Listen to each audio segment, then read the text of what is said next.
Welcome, everybody. In this video, I'm going to talk about how to manage your stress as a self-employed bookkeeper. My name is Zach Pasquarello. I started my own bookkeeping business 5 years ago, Harrisburg Bookkeeping, and now I make these videos because I love talking about my bookkeeping business.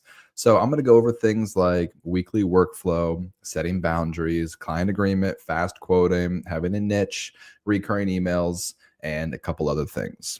In this live, I'm going to start by going over specifically how to manage your stress and how to manage your workflow. But if you have comments or questions, feel free to let me know. I'm going to be going live for about an hour. So I'm probably going to spend the first 10 minutes going over this specific information, and then I'm going to go to answer everybody's questions. So if you have specific questions, feel free to ask in the chat and I will do my best to answer everybody's questions. So let's just go ahead and get started. Let's first talk about your weekly workflow. So as a bookkeeper, in the beginning, not that big of a deal because you might have 2 or 3 clients and you can just get that done whenever you want. But as your business grows, you're going to get 10, 20, 30 bookkeeping clients, and it's going to become much more important for you to manage your weekly workflow.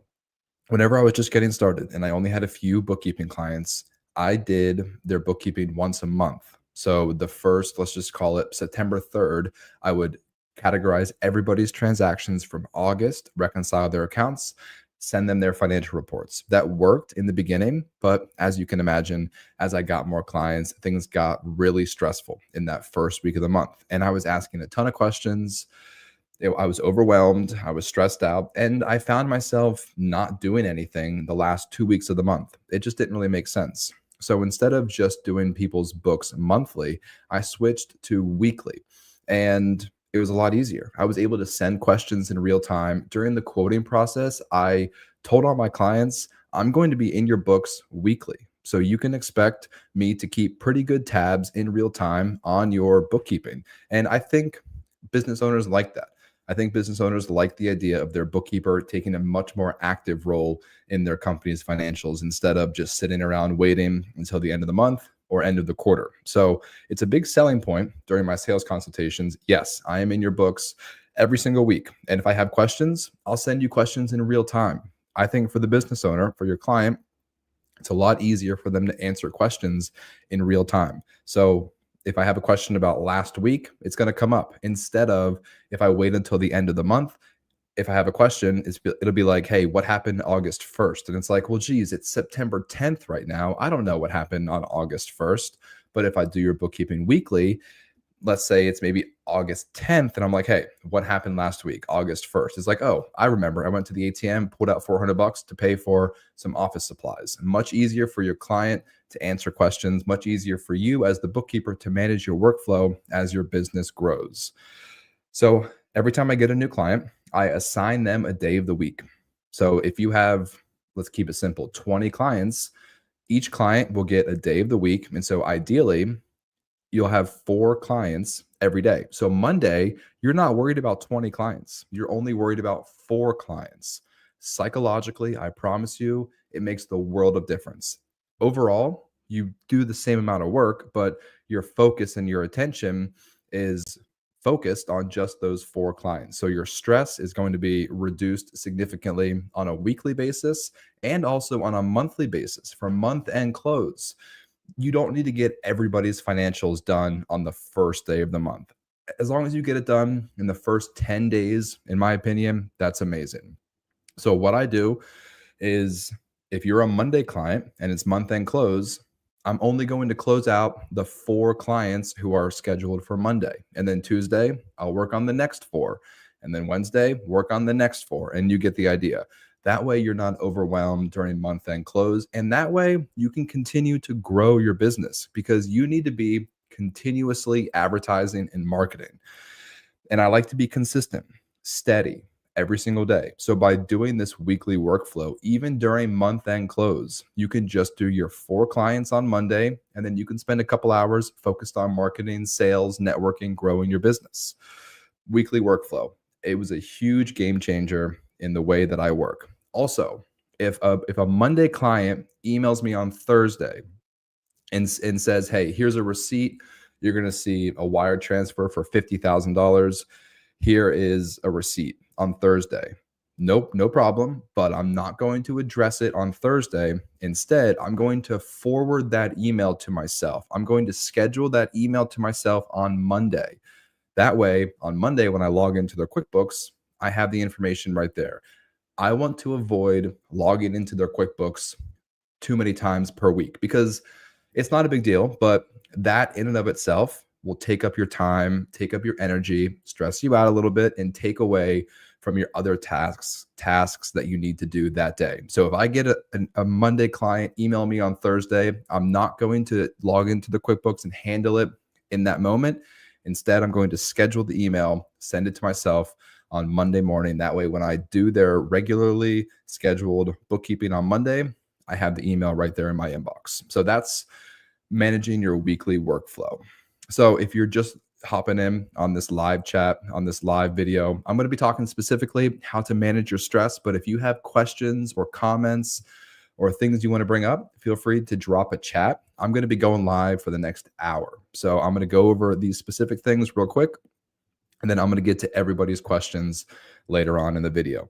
And as you can see here, this video is sponsored by my investment fund, Zip Capital. I'm offering 8% up to 12% fixed returns to accredited investors. If you're looking to join a private offering, if you're looking to do something a little bit different with your cash outside of maybe a treasury bill or a bank CD or a mutual fund or a savings account, if you want to chat, let me know. There's a link in the description of this video. You can register on my website and we can schedule a phone call to talk about Zip Capital. But the rest of this video, let's focus on bookkeeping. Let's talk about boundaries, setting boundaries. It can be really tough. This gets into emotional, mental, psychological things. Let's talk about setting boundaries with your clients. If you're not careful, your clients might try to take advantage of you, because they're stressed out business owners. They're paying you for bookkeeping and they're going to try to get as much as they possibly can out of you, which no fault to them. That's just human nature.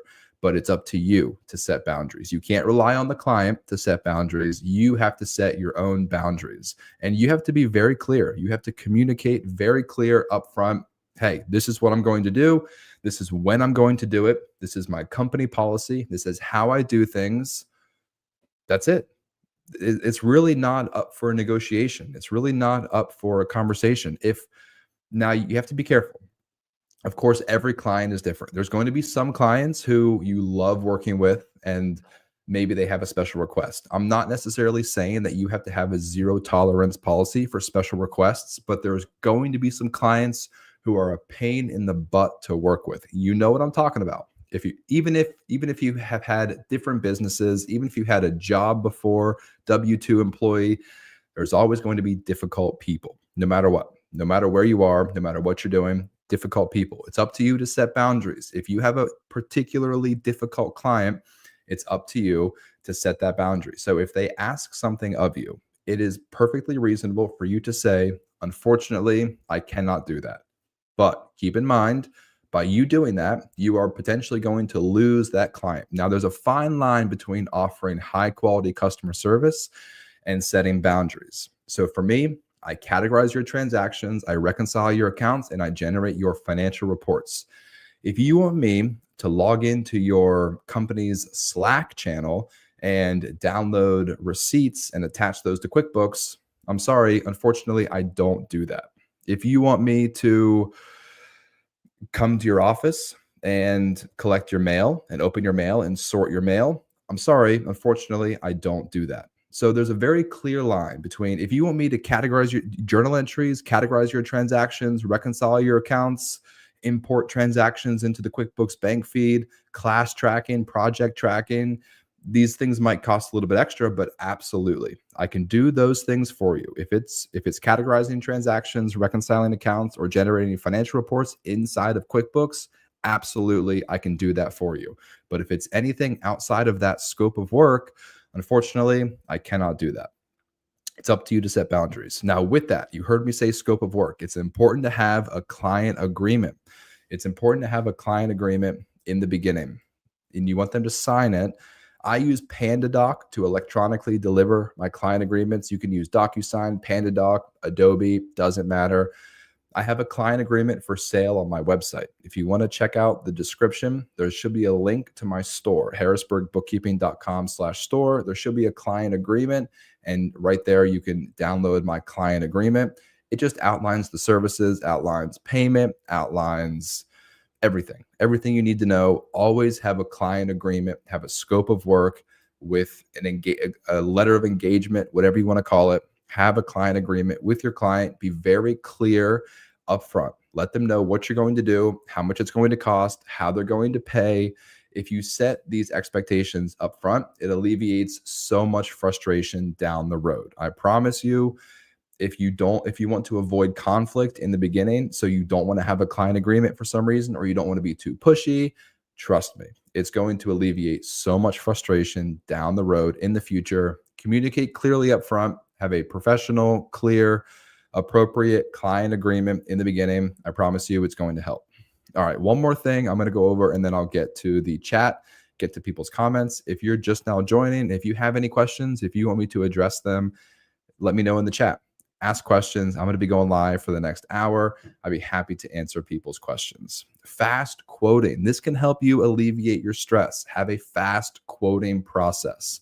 You want to onboard clients quickly. And if you need help quoting, onboarding, marketing, sales, QuickBooks, bookkeeping fundamentals, I actually have a course for sale. It's linked in the description of this video. I go over everything, A to Z, start to finish, everything you need to start your own bookkeeping business. And I go over specifically fast quoting, and actually my client agreement is a part of the course. So if you buy the course, the client agreement comes with it, as well as a 30-day social media marketing strategy guide that is also included in the course. But let's talk about fast quoting for a second. Fast quoting, have a process, have a system. What happens when a client calls you? What happens when a client emails you? What are next steps? I always try to have very clear next steps for my clients. So if I get a phone call, hey, are you in front of a computer? You want to invite me to your QuickBooks right now? Or let me send you my email address. Better yet, let me get your email address. I'll send you an email, and I just need to see your 3 most recent bank statements and credit card statements, and I can give you a quote. Here's something I do.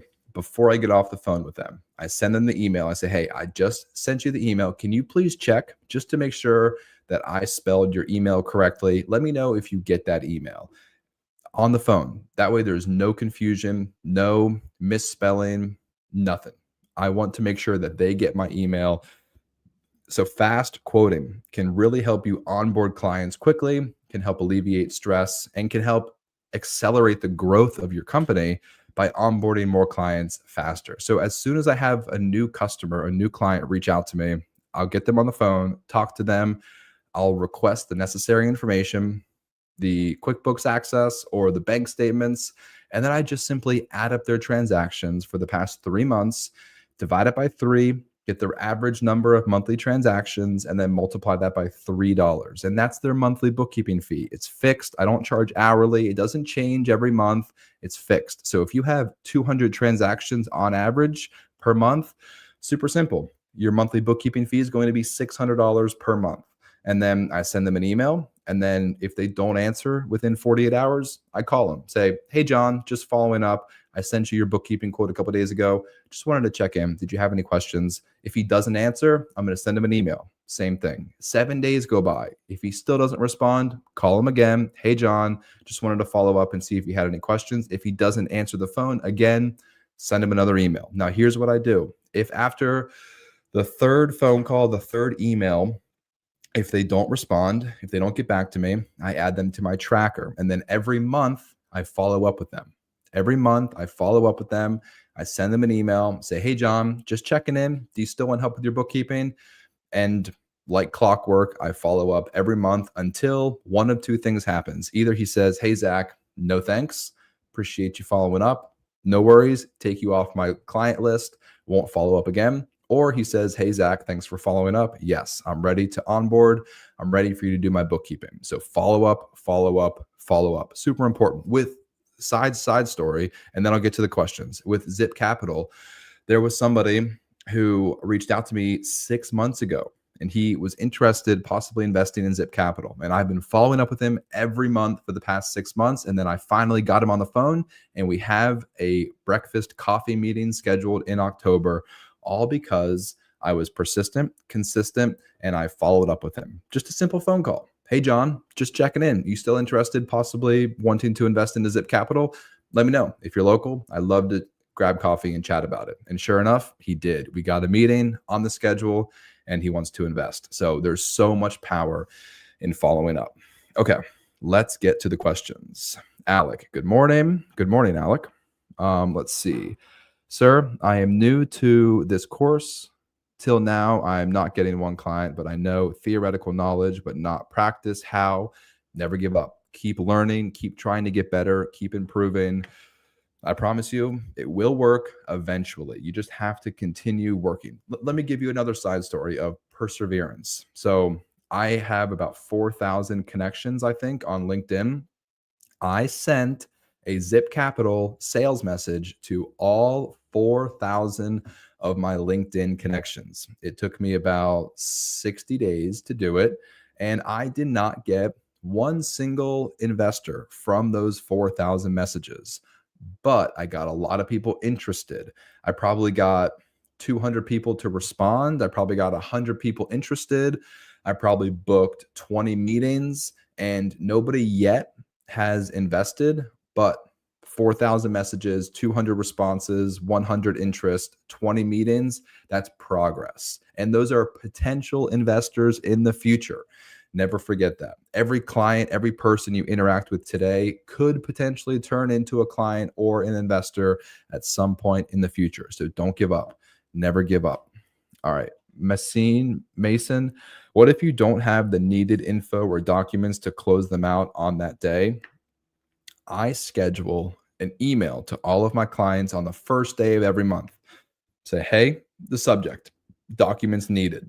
And the body, hey, please send me last month's bank statements and credit card statements. I have a recurring email that goes out on the first day of every month. I use Right Inbox.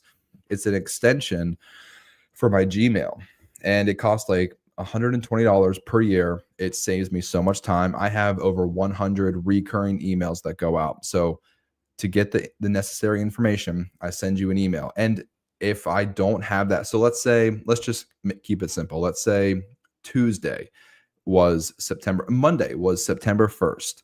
And then so the following Monday, September 8th, if they did not respond to my email, I'll just simply reply to my original email and I'll say, hey, reminder, please send me those documents. And so, yeah, I can't close your books until I get your previous month's bank statements and credit card statements. That's a good question. Let me take a quick coffee break. Give me 5 seconds. And we're right back to it. Okay, Matthew, are most of your clients cash or accrual basis? 80% are cash basis, 20% are accrual basis. I have about 75 bookkeeping clients right now, averaging $500, $560 per month. What is that? 560 times 75, about $40,000 in monthly bookkeeping clients that I have right now. Jessica, what insurance company do you recommend for E&O, errors and omissions? I have Hartford. I don't know anything about insurance. I have E&O, errors and omissions insurance. I use Hartford. Hopefully I never have to use it. I do not like insurance, but I guess it's necessary. Coastal Pink, does your pricing change or stay the same when you switched from monthly to weekly bookkeeping? It stayed the same because in theory, the workload doesn't really change. Like I'm still categorizing all of your transactions. The only thing, it does take a little bit longer because you have to physically log into their QuickBooks account once a week. And so that takes an extra 5 minutes per week, but it's totally worth it to reduce your stress at the end of the month. Matthew, I noticed on your website you have set prices. Do your clients push back when you give them a quote based on number of transactions after they see those prices on your website? So Matthew, very few of my clients actually see my website. Most of my customers, most of my clients come from social media or Google My Business or word of mouth referrals. So very few people actually see those numbers on the website. Typically, people will call me and they'll say, hey, just checked out your website. I see that I'll probably fall into the $600 per month package. I will usually tell people those numbers are just for reference. Your actual quote is going to depend on the size and complexity of your specific business. So those numbers are there for a reference point to give you a potential general idea of how much it could potentially cost, but your actual price is going to totally depend on the size and complexity of your business. What I tell people is I've got some clients who pay $300 per month. I've got some clients who pay $2,500 per month. So it totally depends on how big your business is. And I can give you a quote same day within 24 hours. All I need is an invitation to your QuickBooks or your 3 most recent bank statements and credit card statements. So nobody ever gets upset. Nobody's ever like, "What? Are you kidding me? It says $300 on your website. How dare you quote me $400?" That never happens.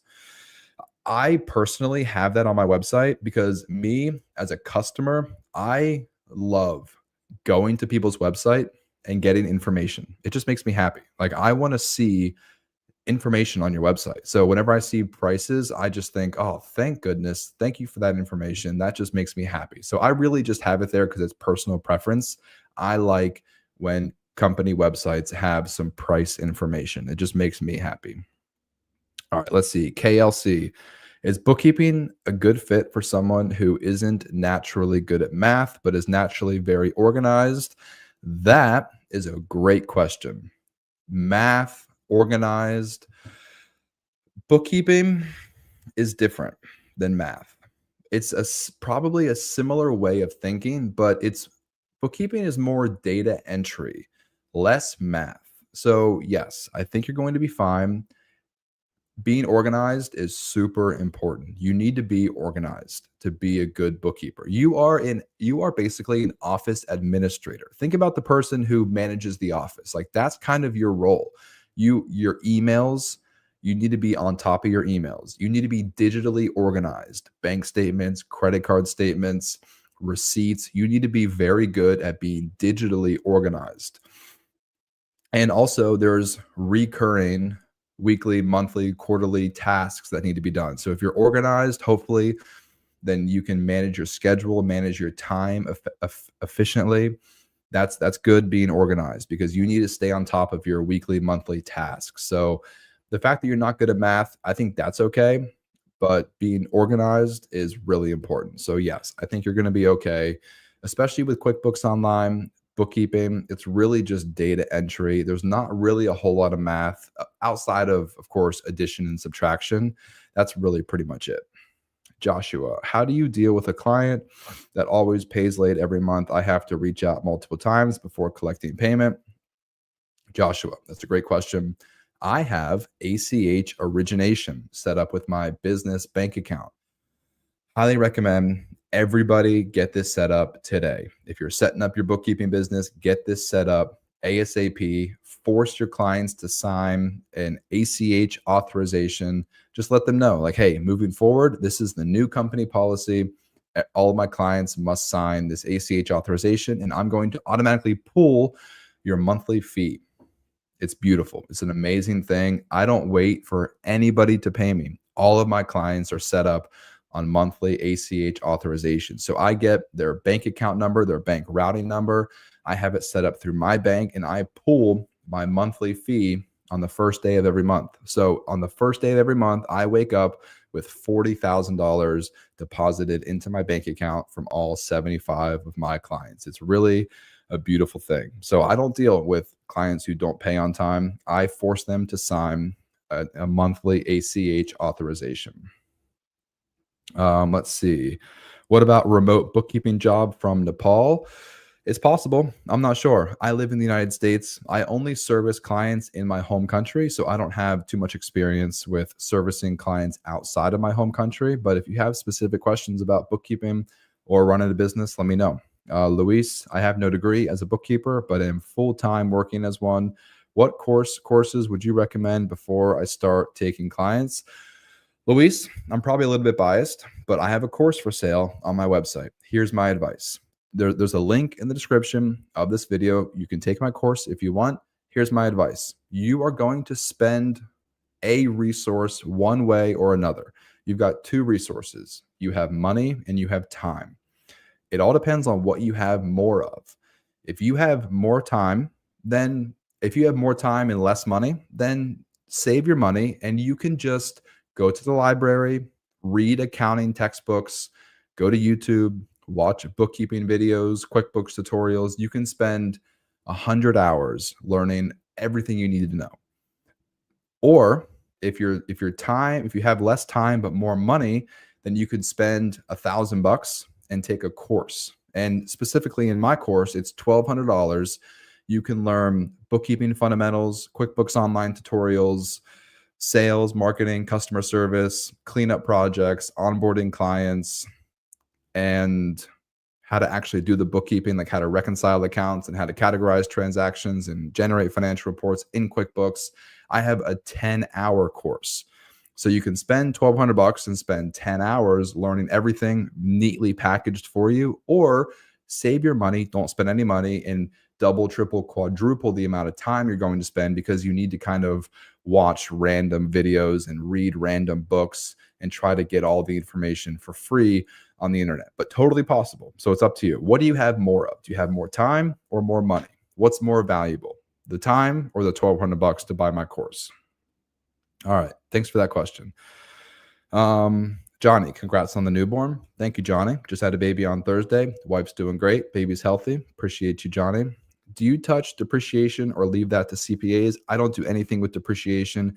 The only thing I would do, now keep in mind, no CPA has ever asked me to do this. The one thing I would do, I'll do a journal entry. If your CPA wants to give me the depreciation and accumulated depreciation, I will do a journal entry in QuickBooks, but I'm not calculating depreciation because CPAs, everybody does depreciation differently. There's different methods for calculating depreciation, and CPAs have tax software that calculates depreciation for them.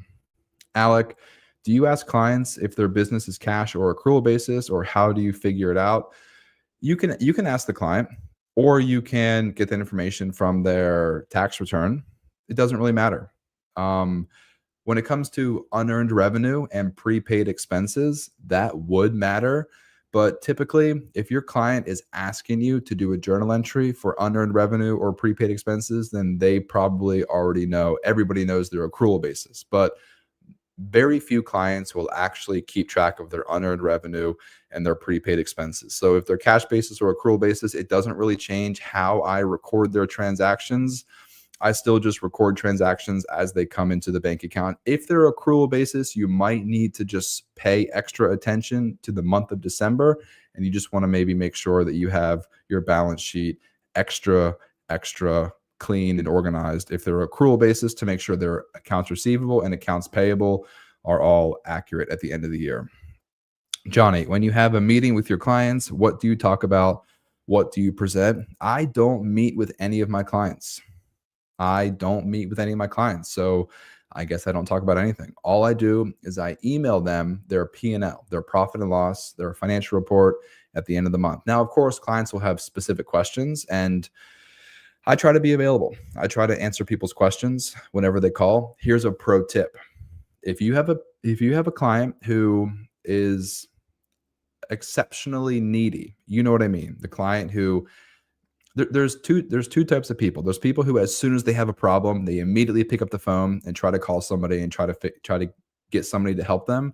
Or the other person is, they have a problem, they try to troubleshoot, they Google, they chat GPT, they try to figure it out by themselves. If you have clients who are like the first one, you know what I'm talking about. You've got some clients who just, as soon as they hit a speed bump, they call you right away. Here's a pro tip. Consider waiting. I always recommend deliver high quality customer service, of course. Try to answer your phone, of course, as fast as you can, as soon as you're available. But there's an exception. If you have a specific client who likes to call you for every little thing, here's my advice. Wait 2 hours. Even if you're available, if you see them call, let's say it's 10:30 and they call you, wait 2 hours. Finish what you're doing, go take lunch, call them at 1 p.m. after lunch and say, "Hey, John, so sorry I missed you. Just saw I had a missed call from you. How can I help? What's going on?" Here's what he's going to say. "Hey, I had an issue with my QuickBooks. I was able to figure it out. Thanks for calling me back. Would you look at that?" Instead of you answering his phone call and holding his hand and walking him through the technical troubleshooting, he was able to figure it out himself. So you called him back same day. That's amazing. That's still high, in my opinion, that is still high quality customer service. Calling your client back same day is still high quality customer service. But waiting 2 hours will potentially save you some headache and some hand holding for those particularly needy clients. Okay, let's go back to the questions. Alex, hey, fourth year finance student here. I've been wanting to start a bookkeeping business, and I'm curious as to what is your ideal client niches that are likely to pay for this service. I love real estate investors and construction companies.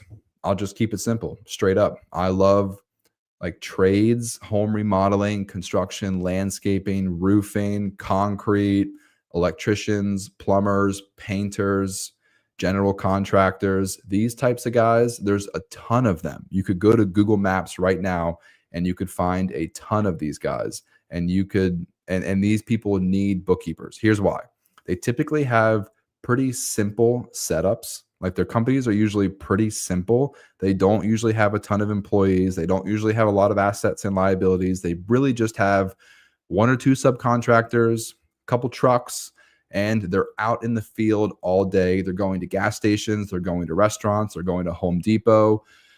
That's it. They have a couple office supplies. They have some subscriptions, maybe payroll, probably not, maybe some subcontractors, and they just have checks coming in as income. These guys are so simple, and there's so many of them, and they're so busy, and they're so successful. You don't have to worry about them going out of business. Almost all of the clients who I have who go out of business are not home remodeling companies or general contractors or construction companies. These guys don't go out of business because they have so much work. As long as they're doing a good job, they're not going out of business. And they need a bookkeeper because they're super busy during the day. They're out, they're mowing grass, they're on roofs, they're fixing stuff all day. They don't have time to sit back behind a computer. So these kind of guys are perfect bookkeeping clients, really simple to use, and they're easy to work with. They're usually very respectful, very great people, super professional. I love working with them. All right, let's see. What else? What else? Kind of hard to keep track of these questions, but I'm doing my best here. I hope these videos are helpful. Truthfully, I just make these because I love talking about this stuff. So I hope these videos are helping you all start your own bookkeeping business. I'm going to try to do more of these. So I'm going to try to go live every Friday and maybe every Tuesday. I might honestly just do these lives instead of pre-recording videos because it's easier. Like I like answering your questions because that way I know for a fact I'm specifically helping you. That's my goal. It can be kind of challenging sometimes for me to think like, oh, what should I make a video about? But now I just answer your questions and I know 100% I'm giving you the information that you need. So let me know in the chat. Let me know in the comments if you like these live videos and I'll keep doing more of them. All right, let's see. Lost my spot again. Okay. How many hours a week do you work? Johnny, 30 minutes per client per week. That's a pretty good rule of thumb. 30 minutes per client per week. So if you have 80 clients, you're going to work 40 hours per week just on bookkeeping. Now, keep in mind, as a business owner, there's some administrative stuff that you have to do as a business owner. And then there's advertising, marketing, sales, and networking. So if you want to try to grow your business, then you got to take into consideration advertising and marketing. But on average, 30 minutes per week per client. All right, Alec, at what point did you decide you needed insurance and when do you recommend for us to get insurance? I started my bookkeeping business in October of 2020, got my first client in December of 2020. I got my insurance in June of 2021. So 6 to 9 months after I got started, I got insurance. Ricky, have my first bookkeeping consult today. Thanks to your inspirational real estate agent. Anything nuanced to know other than class tracking if they are an investor? Let's see. Real estate, class tracking, flips, HUDs. If you're working with, so there's different types of real estate people to work with. There's real estate brokers, real estate agents, real estate investors. So if it's a real estate agent or a real estate broker, that's totally different. So real estate agent, anything nuanced. So if it's a real estate agent, then they're just a salesperson. So they're not actually buying houses. They're just a salesperson getting commission for selling houses. So Ricky, I would definitely double check to make sure, are they just a real estate agent, or are they a broker, or are they an investor who buys and sells houses or buys and holds houses? So you want to make sure you get that clarification. Let's see, Jeff, shout out to you to say thanks for all of your videos. Started 3 years ago with my own bookkeeping biz and am now up to 38 clients with 3 coming in the near future. Let's go, Jeff. Let's go, Jeff. That's what it's all about, man. I'm proud of you. That's why I make these videos. I love hearing that. Truthfully, so here's the thing. So with my businesses, I've got Zip Capital, bookkeeping, and education. I've got 3 different revenue streams. And I'm just saying this because I just want to be totally transparent. I make about $100,000 per month. And I make about $10,000 per month from this, from education, from YouTube, from selling courses, from weekly private calls, and from digital downloads. And so it's 10% of my income. So it's not the majority. So I am not just making these videos because this is how I make a living. It's nice to get the 10,000 bucks per month, but it's a very small percentage of my overall income. So truthfully, I genuinely enjoy doing this. So Jeff, hearing that honestly makes me so happy. I approach things with an abundance mindset. I'm not afraid to give out my secrets. I have probably taught thousands of self-employed bookkeepers by now. I have probably taught local bookkeepers how to get clients. I'm probably decreasing my chances of getting bookkeeping clients, but I operate out of an abundance mindset. I believe that you watching this video and me, we can both succeed simultaneously. I believe there are plenty of fish in the sea. In order for me to succeed, that does not mean that I have to steal one of your clients. But instead, I believe that we can all get clients and we can all succeed together. So that's just how I've always approached things. Transparency, abundance mindset, polite, positive, professional. So Jeff, truthfully, I'm proud of you, man. Keep it up. Jessica, do you take customers that have a lot of inventory, like retail stores, wondering if it's worth it? Yes, but I don't track inventory. The only thing I do with inventory is a month-end journal entry. So if you have to keep track of inventory, you as the client, you as the business owner, it's up to you to keep track of inventory. You can let me know how much inventory you have on hand at the end of the month, and I'll do a journal entry to adjust inventory on the balance sheet. So if you have $10,000 of inventory July 31st, and then you've got $12,000 of inventory as of August 31st, then I will debit inventory for $2,000 and credit cost of goods sold for $2,000, or vice versa. However you want to keep track of it, just do the journal entry to either increase or decrease inventory. Keep in mind, inventory is an asset. So if you want to increase inventory, you have to debit. If you want to decrease inventory, you have to credit. And then you'll just do the corresponding entry for cost of goods sold for either a debit or a credit, depending on if you're increasing or decreasing inventory. Matthew, I have to drop off this live, but just wanted to say thank you for these videos. They've been a huge inspiration to me. I have my master's in accounting and have been working as a senior accountant at a Fortune 500 for the past 3 years. This week, I took the leap to start my own bookkeeping firm thanks to your videos. Once again, Matthew, proud of you. Keep it up. Don't give up. I'm going to keep making these videos as long as you keep watching. So proud of you. Johnny, what's the most important aspect of customer service? Communication. 2 things, communication and doing what you say you're going to do.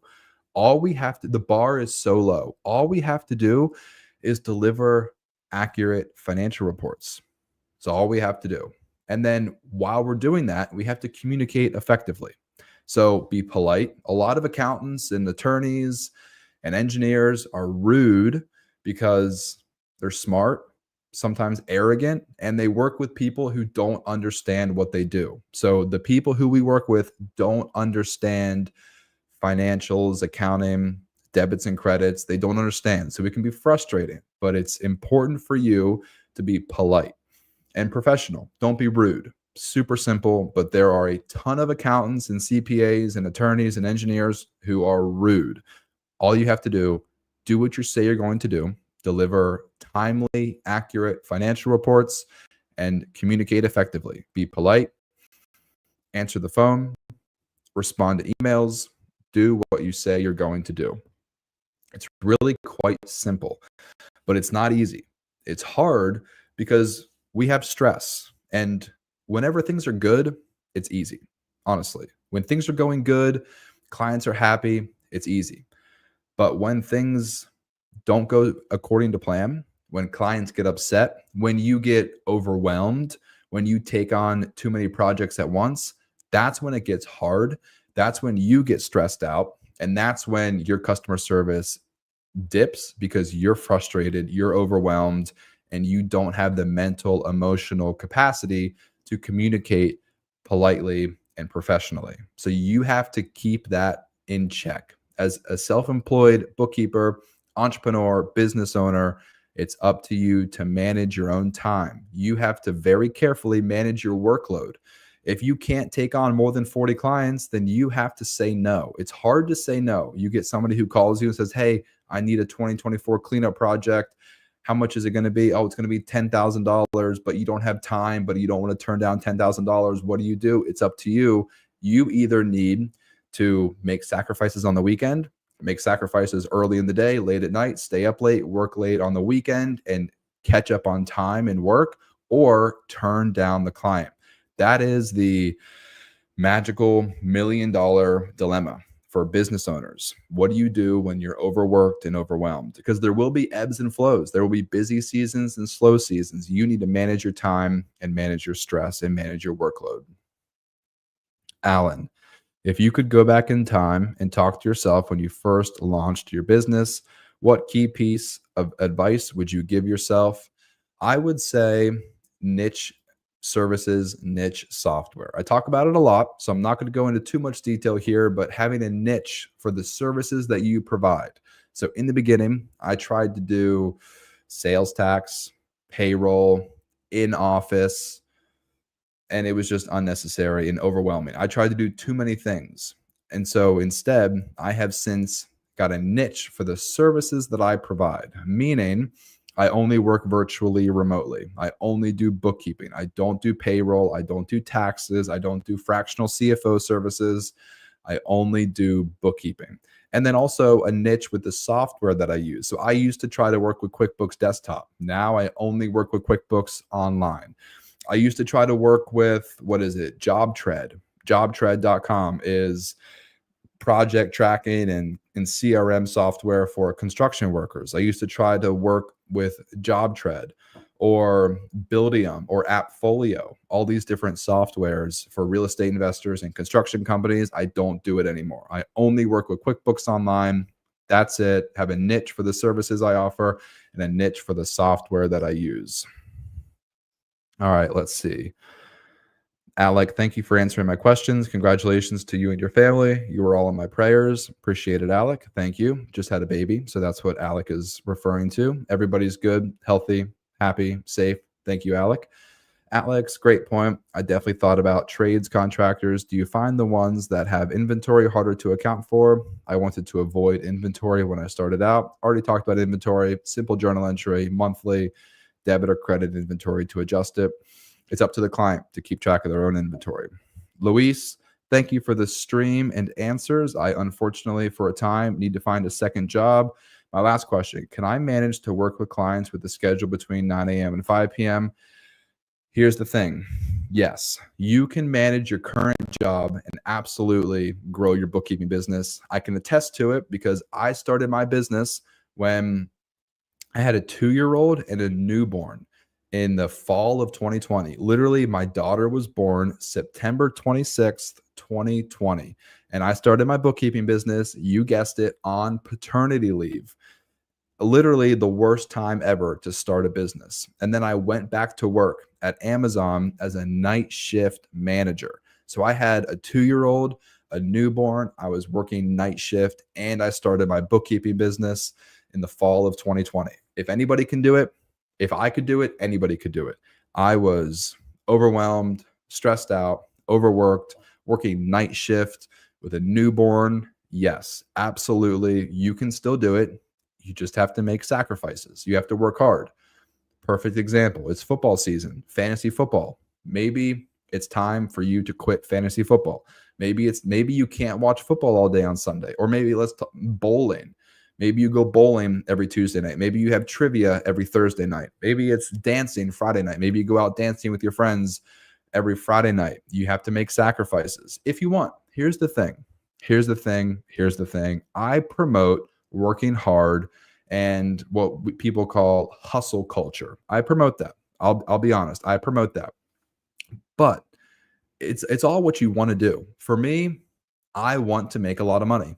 I'll just be totally transparent. I want to make a lot of money. Now, a part of that is I want to make a lot of money because I am trying to give a lot of money back to my church. Right now, I'm in a specific season of generosity, and our church is growing, and we're trying to build onto our church and grow our church. So I am in a very specific season of increased generosity, and that's one of my big focuses. But also, I want to support my family. I want to buy a bigger house because we've got a growing family. We have more kids. I want to be able to afford a larger house. I want to get a swimming pool. I want to leave a legacy behind for my kids. So these are all things that I want.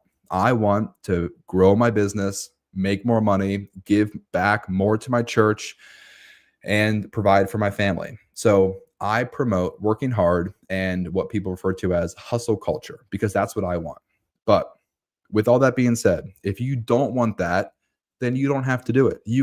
Here's the beauty of it. As a bookkeeper, self-employed, you can choose how many clients, how many hours, and how much time you want to spend working. So if you only want 10 clients, you could make $4,000 to $5,000 per month, 10 clients, work 5 to 10 hours per week, and have an amazing life.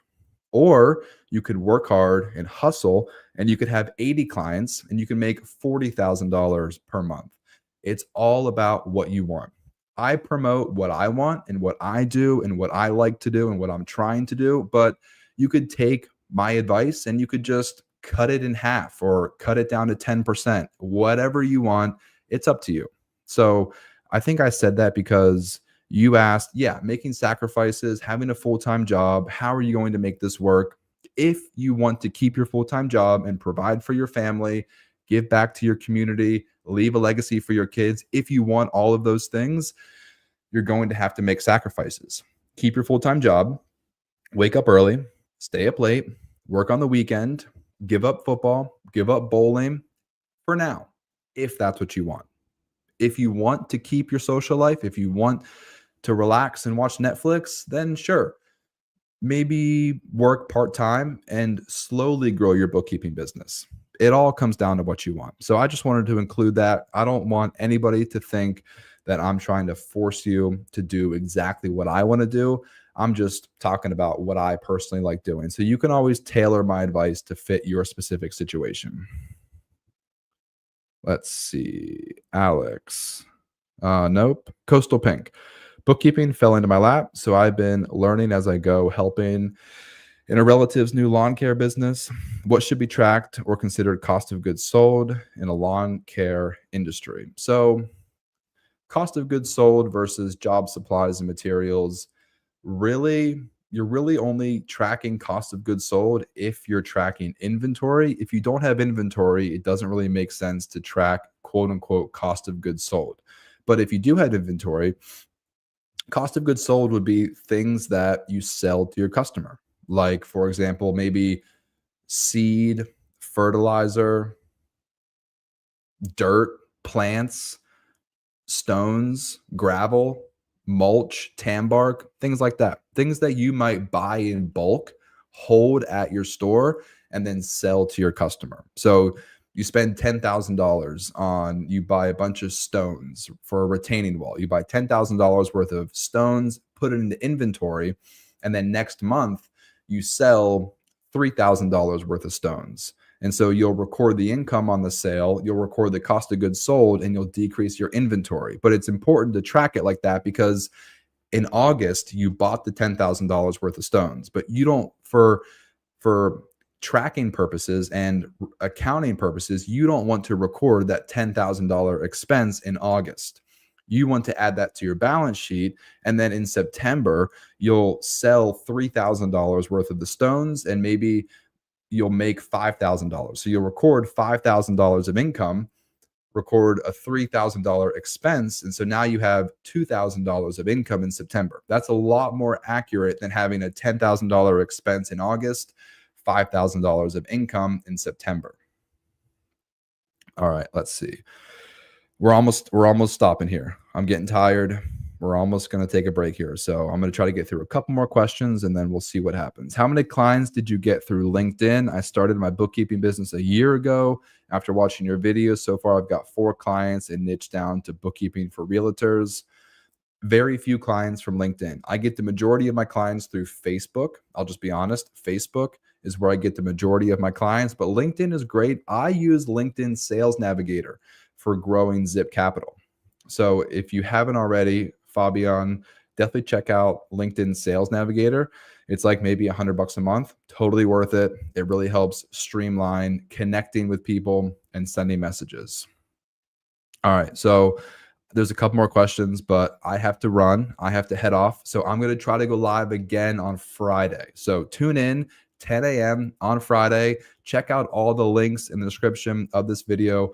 I've got an investment fund, Zip Capital, offering 8% up to 12% fixed annual returns to accredited investors. If you want to learn more, register on my website. And finally, I have a bookkeeping course that teaches you everything you need to know from A to Z, start to finish, to start your own bookkeeping business. It's all linked in the description of this video. Thank you all so much for joining. If I didn't get to your question, I'm so sorry. Join me on Friday at 10 a.m. and I will do my best to answer everybody's questions. Have a great day. Thank you all so much.